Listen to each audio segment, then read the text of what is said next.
This is a bear-proof composting system. So I am out here in the wild. There is a lot of bears and they like to dig into the compost. I have been trying to find ways to compost my kitchen food scraps without having to worry about bears breaking into my composting system or even attracting more bears to the area.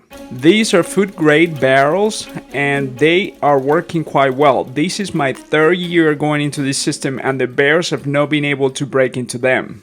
If you have a large family and you're having issues being able to process all that food via your vermicomposting bins, this system actually works nicely because with these large barrels you can really process a lot of food scraps without putting all that stress on your vermicomposting operation. What I'm doing is almost a bokashi hybrid composting system.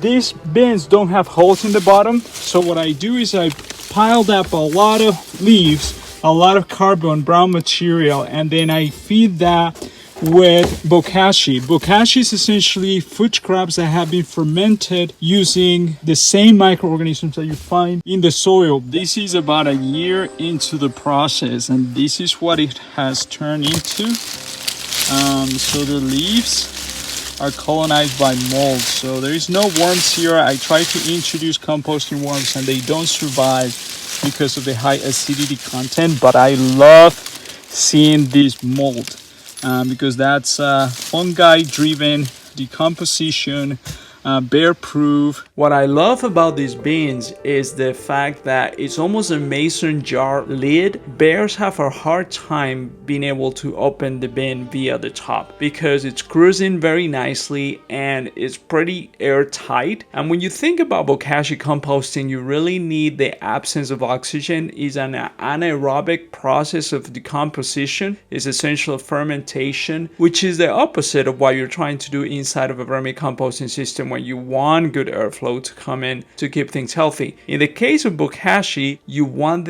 the system to be anaerobic, meaning you want as little oxygen coming through the system as possible, and the air tightness of these barrels actually allows for that to happen. So far, 2 years into it, the bears have not been able to break into them. They have tried. I see scratches on the barrels, but so far so good. The next thing you gotta do is to create your bokashi bucket. So check out that other video where I explain how to make your own bokashi bucket for less than $10.